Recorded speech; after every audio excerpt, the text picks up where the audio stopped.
তার পরীক্ষা দেবেন বলে ক্লাস 10-এ তখন কি একটা বলতো ম্যাট্রিক কিছু একটা বলতো পরীক্ষাটাকে।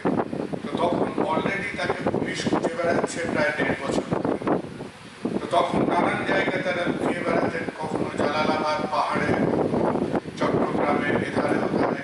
কারণ 1932-এর কাছাকাছি চট্টগ্রাম অস্ত্রাগার লুণ্ঠনে আমাদের সূর্য সেনের মৃত্যুর পর থেকে মোটামুটি সেই আগুন সেই প্রদীপটা নিভে গেছে। তো তারা তখন 13-14 বছর বয়সের ছেলেমেয়েরা তারা সাঁতার কেটে কেটে এই কোর্ট থেকে সমস্ত ইলিগাল গান রানিং করতো।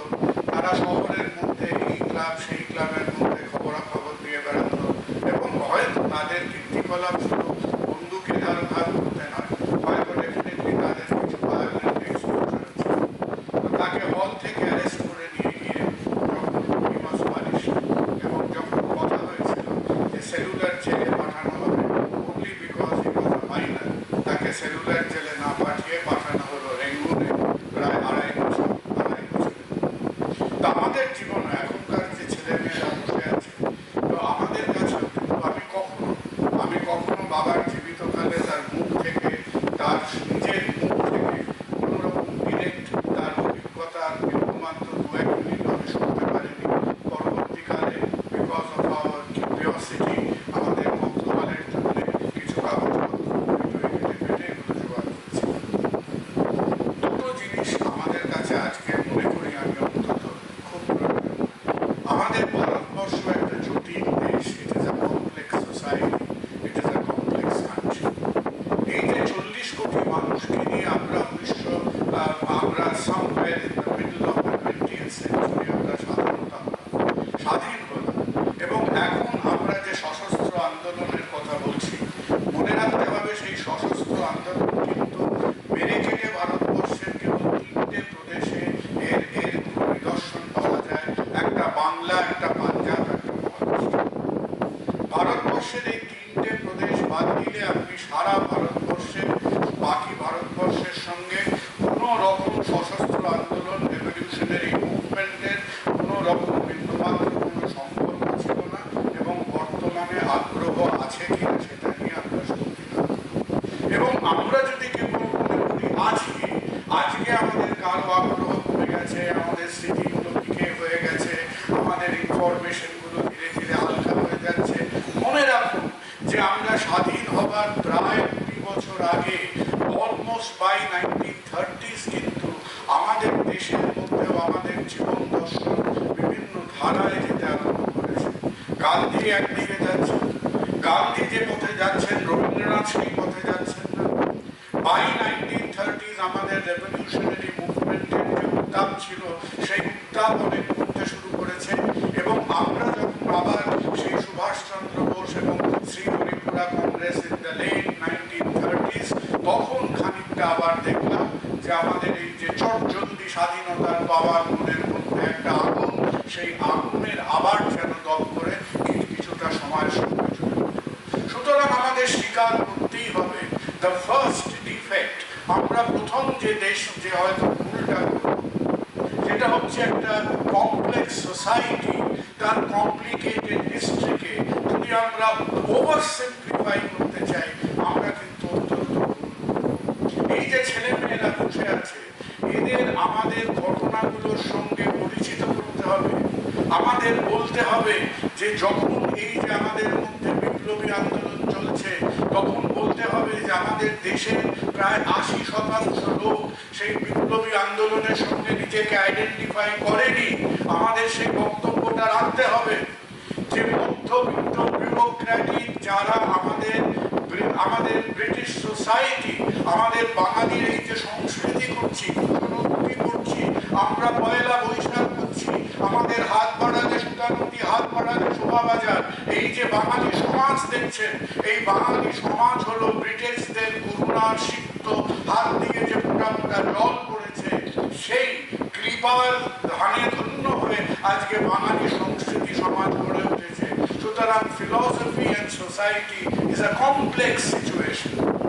এটা বুঝতে হবে যে সময় আমাদের মধ্যে হয়তো আমরা ভাবছি যে আজকে প্রফুল্ল চাকি মারা গেলেন 1908 সালের ক্ষুদিরাম বোসের ফাঁসি হলো, তার পরবর্তীকালে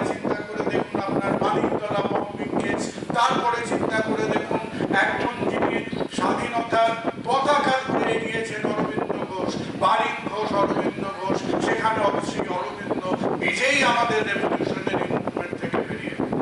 so it is a complex history. আজকে কমপ্লেক্স হিস্ট্রিকে একটা time was the time of journey. কোনো জিনিসটাই কিন্তু সরল রেখায় ঘুরছে না।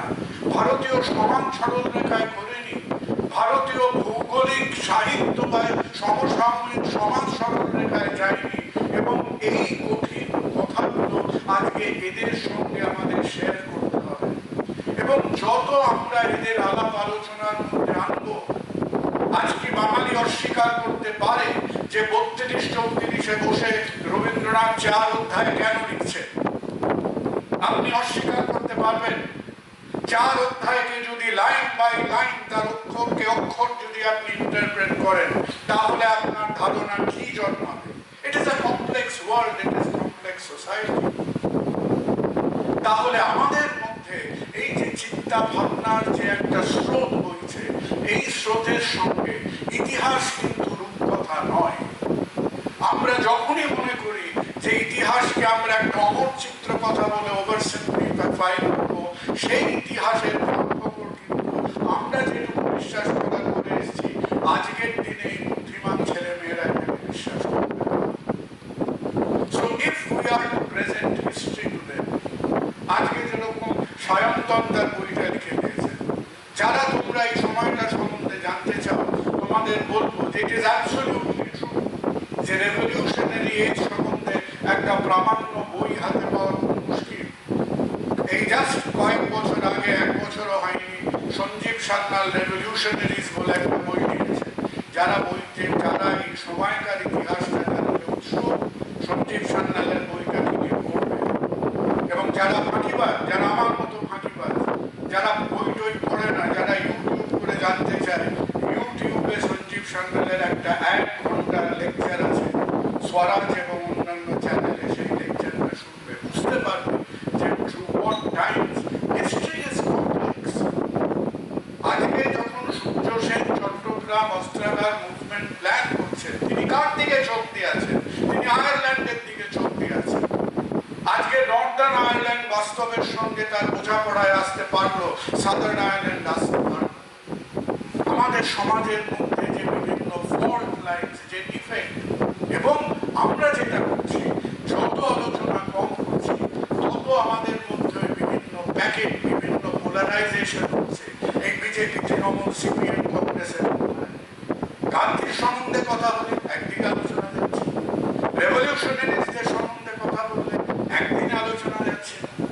বিশ্বভারতী সে নিজের মরিচিকার মধ্যে বসে আছে একটা অন্য পৃথিবীতে, কিন্তু এই সমস্ত পৃথিবীটা ছিল এক পৃথিবী, একত্রিত পৃথিবী। সেই সময় সেই সমাজ ছিল একটা জটিল। আজকে এই নদীর স্রোত চারিদিক থেকে বয়ে গেছে, এবং সেই সময়ের কঠিন সত্যগুলোর সঙ্গে ওদের পরিচিত করতে হবে। আর শেষ কথা যেটা বলবো, যে আমাদের মধ্যে সেন্স অফ হিস্ট্রি আছে, আমাদের মধ্যে আমাদের অতীতকে নিয়ে নিশ্চয়ই গর্ব আছে এবং থাকবে। কিন্তু সবচেয়ে বড় কথা হলো যে আমাদের অতীত যেন বর্তমান বাঙালিকে, বর্তমান প্রজন্মের বাঙালিকে সামগ্রিক ভারতবর্ষের থেকে যেন বিচ্ছিন্ন। আজকে আমরা যে ভারতবর্ষের মধ্যে আছি, বন্ধুরা মনে করবেন কে কোন পার্টির ছাতার তলায় দাঁড়িয়ে আছে আমার বিন্দু মাত্র কিছু এসে গেল না।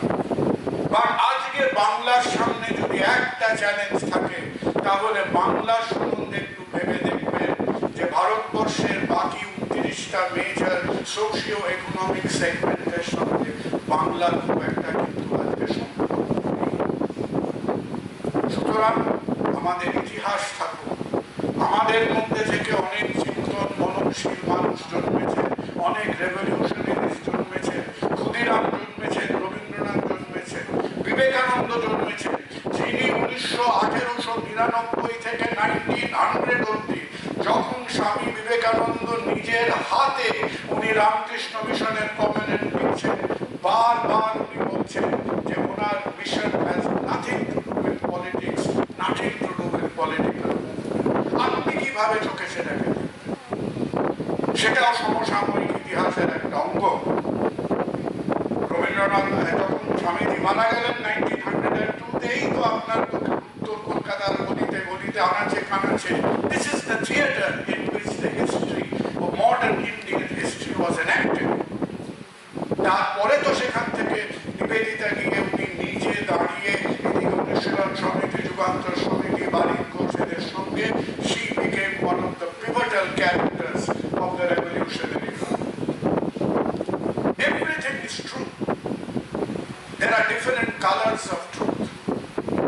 এগুলো নিয়ে আমরা কথা বলি, এগুলো নিয়ে আমরা আলোচনা করি, এবং আলোচনা না করে আমরা যদি কেবল ওই এনারা সবাই আমাদের কাছে ঈশ্বর তুল্য, এভরিথিং ইজ আওয়ার ইন্সপিরেশন, কিন্তু হাত জোর করে বলবো বাঙালির একটা মজ্জাগত অসুখকে একটা গ্রিক টার্মিনোলজি আছে, তাকে বলে হ্যাসিওগ্রাফি। বাঙালি পরিপ্রেক্ষিত বোঝে না, বাঙালি মনে করে যে ইতিহাসটা একটা মোনোক্রোম্যাটিক ইউনিডাইরেকশনাল ইভেন্ট, সেইভাবে যে রামেন্দ্রিক সে চলল চারদিকে, যে ব্রহ্ম সে চলল চারদিকে, যে দক্ষিণেশ্বর সে চলল নিজের মনে, যে কঠোর স্বাধীনতাপন্থী সে চলল নিজের মনে। এইভাবে ইতিহাস আসে না। আমরা গান্ধীকে পেয়েছিলাম কিন্তু আমরা নেলসন ম্যান্ডেলাকে পাইনি। তাই আমাদের 6 মাসের মধ্যে 40 কোটি লোককে মাংসের দোকানের মতো 3 টুকরো করে স্বাধীন হতে হয়েছে। That is a part of our Indian truth. অত্যন্ত কমপ্লিকেটেড ইন্ডিয়ান হিস্ট্রি। যেরকম কিছু কিছু মায়েরা দুর্ভাগ্যবশত প্রেগনেন্ট হয় বলে complicated pregnancy and complicated childbirth. The Indian pregnancy is probably the most complicated pregnancy the world has ever seen. এবং এই কমপ্লিকেটেড প্রেগনেন্সিকে আজকে আমরা যদি একেবারে জল ভাত ঠাকুমার ঝুলি অমনচিত্র কথা, আজকের 2 ঘন্টা এই কথা, আমি এই প্যাকেটের মধ্যে আছি, আজকে ভুলে গেলাম, কালকে অন্য প্যাকেটটা করলাম, there will be perspective and historical confusion.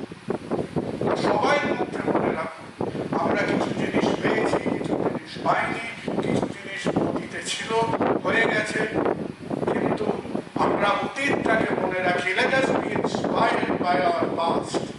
কিন্তু এই ছেলে মেয়েগুলোর জন্য বলবো, বর্তমান প্রজন্মের জন্য বলবো, এই যে আমরা বর্তমান ভারত বলে দেওয়ালে মাথা ঠুকছি, বর্তমান ভারত হলো সেই ভারত যার 60% ছেলে মেয়েরা হলো 25 বছর বয়সের তলায়। সুতরাং আমাদের ইতিহাস মনের মধ্যে থাক, প্রাণের মধ্যে থাক, এদের নিয়ে আমরা চর্চা করি, প্রত্যেকটা মানুষকে নিয়ে মনে করি, আমাদের মধ্যে সেই সাহস থাকুক যেখানে we can deal with the hard contradictions of history. History is not romance. History is not pills and books. History is not fairy tale. History সামনে যদি চোখ দিয়ে দাঁড়াতে হয়, তার কঠিন তিক্ত সত্যগুলোর সামনে দাঁড়াতে হয়। সেগুলো নিয়ে with academic honesty আলোচনা করুন। আর এই বর্তমান ভারতবাসীদের বর্তমান ভারতবর্ষের সঙ্গে যোগাযোগ করার একটা ব্যবস্থা করে দিন, কারণ বর্তমানে আমরা একে অপরের থেকে অনেকটা দূরে we are drifting away.